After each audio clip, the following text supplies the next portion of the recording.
አንቺ እኮ አሁን ፍርድ ቤት ቢሆን ቆመሽ ወንድምሽ ላይ የመሰከርሽው የሞት ፍርድ ቢፈረድበት አረብ ሀገር ላይ ቢሆንና ያላረገውን አረገ ብለሽ መስክረሽበት ወንድምሽ ላይ የሞት ፍርድ ብታስፈርጂና ወንድምሽ ከተገደለ በኋላ መታሽ ይቅርታ ትናንትና እኔ ወንድሜ ላይ የመሰከርኩት በውሸት ነው ብትይ እንዴ? የውሸት ምስክርነት መስጠት እኮ ትልቅ ወንጀል ነው። አሁን ነው እሺ፣ አሁን አሳምኝና አሁን እንዴት እንደተፈጠረ ነገሩ አስረጅኝ። አቡዬ ተረጅኝ እባክሽ። የምር በቃ ማለት ውሸቴን ነው ተረጅኝ። ቅጣቴን እቀበላለሁ። ዝም ብዬ አንድ ሰው መጥቶ እንደዚህ ስላለኝ አላምንም። ማስረጃ አቅርቢልኝ። እቺ ሰው ለማለት መኝኛ አይደለም ብቻ እኔ የዋሸሁትን እኮ ነው እያስረዳችሁ ያለው እንጂ መኝኛ አይደለም። ዋን ሰከንድ አንቺ ውሸታም ነሽ፣ የለመድሽ ውሸታም ነሽ። የሆነ ሰው ከፍሎሽ እዚህ ጋር እንድትዋሺ ልኮሽስ ቢሆን አሁን ትናንት እንደዋሸሽው ዛሬም ሶሊያና ላይ እየዋሸሽባት ሐቋን እየበላሽስ ቢሆን በምንድን ነው የማውቀው እኔ? ምን ማስረጃ አለኝ እኔ? ማስረጃ አቅርቢልንና በህይወቴ እንዲደገም የምፈልገው ቀን ወንድሜ የሚመለስበትን ቀን እንዲደገም እፈልጋለሁ።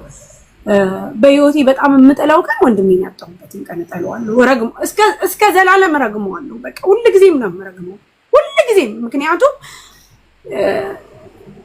እኔ ልጄና ወንድሜን ቢያቀርቡልኝ እኔ ወንድሜን ነው የምለው። ለምን ብዙ ነገር ከፍያለሁ ለወንድሜ። ወጣትነቱ ገና እንትን እያለ በዚህ ሁኔታ ላይ እንደዚህ ስለሆነብኝ በጣም ነው የሚሰማኝ፣ በጣምም ነው የማዝነው፣ በጣምም ነው የሚከፋኝ። ምናልባት እኔ መቅዲን የተናገርኩበት መንገድ በዛ ሊሆን ይችላል። ግን ወንድሞቻችሁ መከታ ናችሁ ጋይስ። ከነሱ በላይ ማን አላችሁ? ከይቅርታ ጋር እስቲ ንገሩኝ። ባዳ ምን ያደርግላችኋል? ምን ይሰራላችኋል? እኔ በጣም ነው የምወደው ወንድሜ፣ ሞቼ ነው የምወደው። ግን በቃ ጋላስ በቃ ማርያም በቃ ጋይስ። መቅዲ አንቺ አሁን የት ነው ያለሽው? ትመጫለሽ ወይ እኔ ጋር? ወይ እኔ አንቺ ጋር እመጣለሁ፣ ወይ መኪና ልክልሻለሁ፣ ትመጫለሽ። እኔ ፍቅርን አውራዋለሁኝ፣ እንሄዳለን፣ አስታርቅሻለሁ። አንድ ቀን በጸጸት ራሱ በቃ ማደር የለብሽም ከዚህ በኋላ ቢኮዝ በቃ ማሪ ምን እኔ ሳሪ በቃ አልቻልኩም፣ ስራ መስራትም አልቻልኩም፣ ውስጤ ሰላም ሊያገኝም አልቻለም። የተረበሽኩ ስለሆነ ነው ከአንቺ ጋር የመጣሁት ያስቸገርኩሽ ማለት ነው። እና እውነቱ ደግሞ ህዝብ እንዲያውቀው ስለፈለኩ ነው። 20,000 23,000 ምናምን ባለበት ህዝብ ስላዋረድኩት እኔ በጣም ባለየ ሰው ስለሆንኩኝ ህዝቡ እንዲያውቅ የምፈልገው እኔ ዘመናዊን አላቃትም። ለዘመኔ የመሰከርኩት እኔ ፍቅርን ለመበቀል ነው። የማይገባው ነገር ነው እያደረኩት ያለሁት። ምክንያቱም በትንሽ ነገር አንቺን ብነግርሽ የምታስታርቂኝ ነገር በትንሽ ነገር ህዝቡ ለምን በውሸት መሰክራለሁ? ለምን በውሸት ለምን ፍቅር ዲዛይን ብዬ ስሙን አጠፋዋለሁ? መቅዲ ሁሉም አውቋል አንቺ ውሸት እንደሆነ የምትመሰክሪው የምትዩ በደንብ ብዙ ሰው ያውቃል። ኢቭን ሀቡ እንኳን አልተዋጠላትም። አይተሽ ከሆነ እኔ የተቆራረጠ ቪዲዮ ነው ያየሁት። ምክንያቱም ያየሁት ቪዲዮ ተቆራርጦን አልተከታተልኩም። ለምን እኔም ላይቭ ላይ ስለነበርኩ። ግን መቼም ቢሆን ከዚህ ነገር የምትማሩት የሶሻል ሚዲያ ሰዎች ከዚህ ነገር የምትማሩት ከእውነት ጎን ቁሙ። ማንም ስላለ ማንም ሰውን አሳልፋችሁ አትስጡ። አያችሁ እነሱ ቤተሰብ ይገናኛሉ ጋይስ፣ እኛንን ወደ ኋላ የምንቀረው። ስለዚህ እኔ መቅዲን አስታርቃታለሁ። እሺ ሳሪዬ፣ ህዝቡ እኮ እኔን ነው በቃ እንትን ያለኝ እንዳለ እኮ የሚጻፍልኝን ቴክስት እኮ አንቺ ስላላየሽ ነው። በጣም መፈጠሬ እያስጠላኝ ማለት ነው። መፈጠሬ እያስጠላኝ የሚጻፍልኝ ቴክስት የሚጻፍልኝ ሪከርድ የሚደረግልኝ ብሰሚው ማርያምን መፈጠሬን አስጠላኝ። እና ያን ስሰማም ሁለተኛም ደግሞ እኔ ምን አይነት ሰው ነኝ እኔ እንደዚህ ብዬ ስሙን ያጠፋሁት ምናምን ብዬ እየተሰማኝ ስለሆነ ነው ወደ አንቺ የመጣሁት ያስቸገርኩሽ። እና ደግሞ ስለ ዘመናዊ ጉዳይ ህዝቡ እንዳይጥልኝ ስለፈለኩ እኔ ዘመናዊን ስሟን ራሱ ያወፋት አላውቃትም። ፍቅር ዲዛይን ጓደኛዋ ናት አስወርዳ ምናምን ያልኩትን ውሸቴን ነው ጋይስ። አይዲሽ ተስተካከለ ምናምን ብላ ቡቴን ላይ አወጣኝ። ሪከርድ ማለት ያወራነው ስክሪንሾት አድርጌ እንትልሻለሁ። ቡቴን ላይ ጣውስ ከንቀልፍ ተመናሰት ደወለችልኝ። ደውላ እንደዚህ በይ ብላ ስትለኝ እኔም ደግሞ ትንሽ ኬስ ባይዲ ሁኔታ ስላለኝ እሺ አልኳት። በአደባባይ ፍቅር ዲዛይን እንደዚህ ብዬ ስሙን አጥፋው። እኔ እንደዚህ ማርጌ ጋይስ ባለኝውን በተገቢ ማለት አውቃለሁ እና ይቅርታ እንድታረጉልኝ እኔ ስሙን ባጠፋሁት እሱን ይቅርታ ጠይቃለሁ። ይቅርታ እንዲቀበልልኝ ሳሪ አስታጥቻለሁ ብላኛለች። ታስታርቀኝ 100% እርግጠኛ ነኝ። ትናንትም ይቅርታ አድርጌልሻለሁ ብሏል፣ ግን ከልቦ አይደለም። እዚህ የሚባል ነገር የለም። እዛ ፍርድ ቤት ትልቁ ፍርድ ቤት ሂደን ተፈራርመን ነው። ሰርግ እንኳን ተደርጎ ምንም አልረካሁም ነበረ። ምንም ስሜት አልነበረኝም። ምክንያቱም የኔ አይምሮ የኔ ስሜት ምን መሰላችሁ? በህጋዊ መልክ ተፈራርሞ ባልና ሚስት ነን። በቃ ሰርግማ ጨበጨባ አዳሜ። እኔ ያንን አበሻ ቀሚስ ለበስኩኝ ተባለ። ከዛ በኋላ ላሳሪ ይሄ ላንቺ አያስፈልግሽም፣ አንቺ የሚያስፈልግሽ በስነ ስርዓት በአግባቡ ህጋዊ መልክ መዳዳር ነው ብዬ ጠይቄ በአግባቡ የት ነው ብዬ ትልቁ ፍርድ ቤት እኮ ነው። ትልቁ ፍርድ ቤት እኮ ነው ውዴ የተፈራረምኩት። የምን እግር መስቀል ነው? ደለም እግር መስተቃቀል እግር መስተቃቀል ቢኖር ማስታውን የታገኙኝ ነበር። ማሪ 7ኛ ልጅ እኮ ነበር። ወዴት ብሎ የለም ማሪ እግር መስተቃቀል የለም።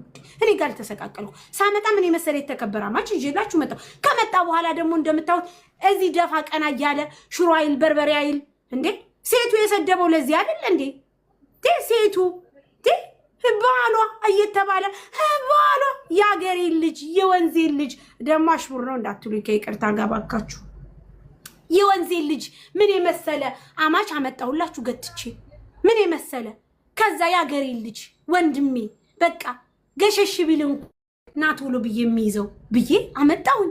አምጥቼ ራሱ ባልትና ከፈትን። ሽሮ በርበሬ እየሸጥን አብረን በፊት ሺቲ ሽፎን እሱም እዚህ ይሰራ ነበረ። ሺቲ አምጣ ሽፎን አምጣ ሲባል ከዛ ደግሞ ባልትና ከፈት። አሁን ሽሮ በርበሬ አይቀር ቂቤ አይቀር ምን አይቀር ስንት ነገር እያደረገ የሚሸጥ ባል ነው ያለኝ። ምንድነው አሁን ምን የመሰለ የሸበላ የመሰለ ከቁመቱ ብታይ ከምኑ ከትህትናው ብታይ አቶ መስፍን መንግስቱ የሰንዬ እንዴን የትሽ እኮ ኩራት ነኝ። የመንግስቱ አይደፍርስ ልጅ እኮ ነው አቶ መንግስቱ። ቅብርር ያለ ምን የመሰለ አማች ነው ይዤ የመጣሁት። ምን ይጎላል? ፊርማ ብትይ ምን ብትይ በየሰፈሩ ይዤ እየሄድኩኝ ባሌ እኮ ምለው ታዲያ ምን ይጎለዋል? የምን እግር መስቀል ነው? የለም ማሬ ከይቅርታ ጋር የለም። እኔ እግር ሰቅዬም አላቅም አሰቃቀዬም አላቅም። እናንተው እዚህ ሚዲያ ላይ ነው የተሰቃቀላችሁ የማየው እንጂ በጎረቤትም በሰፈርም የለብኝ። እኔ 30 ልጅ ቤት ይዤ ስኖር የኔ ልጆች በጣም ይለያሉ። እመቤቴን ይለያሉ። አረጋሽ ትሙት ነው የምላችሁ። ከኔ ጋር የኖሩ ልጆች ይመስክሩ። አንድ ንቅንቅ የሚል ልጅ አልነበረም። ካለባበስ ጀምሮ ስርዓታቸው፣ ትህትናቸው። እቤታችን እንኳን ታሜ ሲመጣ ገና ታሜ ሊመጣ ነው ሻርፕ ልበሱ ብዬ አስተካክዬ ኢብን እቤት እንኳን የሚለብሱት ቢጃማ ይለይ ነበር። ማርያምን ልጆቼ በጣም ጎበዝ ናቸው። ከስራ ውጭ ምንም አያውቁም። ይሄ ወንድ ወጥቶ መንዘላዘል ምናምን አያውቁም። ጠዋት እንዳስቀምጥኳቸው ማታ ነው የማገኛቸው። እመቤቴን እኔ ልጆቼን በደንብ ጠይቋቸው። 30 ልጅ ጋር ኖሬያለሁ። 30 ልጅ ጋር በደንብ ያውቁኛል። ከቤት ንጽህና ከአኗኗር ከሁሉ ነገር ባህላቸውን ዘይቤያቸውን ጠብቀው የሚኖሩ ልጆች ነበር። የተመናቀረ እንኳን ልጅ አልነበረኝም። እስኪ ጠይቁ የሳራ ሂጃዛ ቤት በሉና የተመነቃቀረ እንኳን የለኝም። ከእምብርት በላይ የሚለብስ ሰው ካለ ገና መጣ አብዬ አየት አድርጌ ሂጃዛ ፈልጎ አዎ ውይ ይቅርታ ሙሉ ነው ቤቱ ብዬ ነው የምልከው። ምክንያቱ ምን ቅር ያለ ሰው እኔ ደስ አይለኝም። የኔ ልጆች ቡና አፈላል እንኳን ያውቃሉ። እመቤቴ እነ ነኢማ አራ ስንቱ ማሪ ስንቱ እነ ራህማ ማርያምን ስንቱ ነው እኔ ቤት የኖረው ስንቱ ከኔ ጋር እስቲል እነ ካሱ እነ መስከረም ለስርዓታቸው እንኳን አግባባች። አሁን እንኳን መስይሻ እነ ሙዬ ስንቱ ነው አብሮኝ የኖረው። የኔ ልጆች ደግሞ ስርዓታቸው አግባባቸው እንኳን ለራሴ ማለት ነው እንኳን ለራሴ ይመሰክራሉ። እመቤቴ የልጆቼን ክብር አስጠብቄ ነበር የምኖረው። እቤት እንኳን አንድ ወንድ ይዤባቸው አላውቅም። እነዘሙ ስንቱ መዱዬ እኔ ቆንጆ ውይ ተባረክ። እኔ ማርያምን ገነት ፋኖ ጋውን በእንደዚህ ተጣላነች። ጎበዝ ናት እሷም ራሷ ክብሯን አስጠብቃ ምንም ነገር ወንድ ጋር ምናምን የለም የሚንዘላዘል የለ ምን የለ። እኔ ምን የመሰለ አማች አመጣሁላቸው። ድራውኝ ኩለውኝ የተለያየሁት አግቢ ብለው ሺሻና ጨስኛ ቤታችን ምን አንል ማርያምን እንደሚሜኔ በጣም የተከበርኩ ሰው ነኝ በጣም። አሁን ባሌ ቢመጣ ደግሞ አማች አረኩላችሁ፣ ለእናንተ ደጄን አረኩላችሁ። ይሄው ምን የመሰለ አማች እንግዲህ ሽሮ ቸርችሮ ተመልከቱ፣ ሽጦ የሚያድር ጎበዝ አማች መዱዬ እኔ ቆንጆ ተባረኪ። ምን የመሰለ ቅብርር ያለ አንገቱ እንኳን ከመላጣው ውጭ አሁን የኔ ባል ምን ይወጣለታል በመቤት። ለዛውም ምን የመሰለ ነው እንደ ኢክሩን ቢሆን ግጥም አርጌ ድሬ አለው ድሬ ያለው ምን ይወጣልኛል? እኔ ድሬ ያለው ምን አስብዬ ጉድ እስከሚባል ድረስ ወንድሜ በሞተ እንኳን ሐዘኔን ሳልጨርስ ይክሩን ጓደኛዬን ሄዳልኳት። እኔ ምን ይወጣልኛል ጋይስ? ምንም ጓደኛዬ ነበረች እስከ መጨረሻው አብሬያት ነኝ ተንከባክቤያለሁ። ከዚህ ውጭ እንግዲህ አልፈለጥም አልቆረጥም። እንዴት ነው ነገሩ? ድሬ ሰንዬ ምን በመሰለ እንዴ እኔ እህትሽ እያለሁ ብዬ ለምን ብዬ ድሬ ኩዬ ማዕዚን ድሬ ያለው ምን ያልዳርኩት አለ? አሁን ቱቱን ልድር ነው። ምን ይወጣልኛል? እኔ ሳራ ጓደኞቼ በሙሉ እስኪዋቸው እመቤቴን ጓደኞቼ እጹብ ብትሉ ባለ ትዳር፣ ማዕዚ ብትሉ ባለ ትዳር የልጆች እናት፣ ኪዩ ብትሉ ባለ ትዳር፣ እኔ ምን ጓደኛለኝ? የተንዘላዘለ እንኳ ምን አለ ጋይስ? እግር የሰቀለ የለ የተሰቃቀለ የለ የወረደ የለ ያስወረደ የለ ማርያምን ዲት ነው ነገሩ። ድሬ ያለው ማሪ ሃይሙ ብትሉ ባለ ትዳር የልጅ እናት ምን ይጎደላል? ምንም ይጎደል እኮ የለም። ሆይ እኔ ነበርኩ የቀረሁት ምን የመሰላማች አምጥቼ ዘጭ አደረኩኝ። በቃ ባሌ ውዱ ባለቤቴ ምን የመሰለው ባሌ። አሁን ቀስ ብዬ ደግሞ መሲ ብርጅስቶን እድራለሁ። ጁያ ግብታለች። ነፂና ነፂ ሀገሬ ነው ማገባ አለች። ምን ማድረግ እችላለሁ? እድራለሁ ቀስ እያልኩ ማርያምን እውነቴን ነው። ግን ሽምግልና እንኳን ሲላክ እንዴ ለምን ተብሎ ብዬ እሪ ነው የምለው። በሀገር ባህል ነው ሚትን የሚባለው። ለምንድን ነው የሚሆነው? ማን ነው የሚገባው ወንድ ብዬ ነው። ጠይቁ። ማርያምን እነቱቱን ማዕዚን ጠይቁ። እንዴት አይነት ወንድ ነው? ምንድን ነው የሚሰራው? ምንድን ነው የሚያደርገው?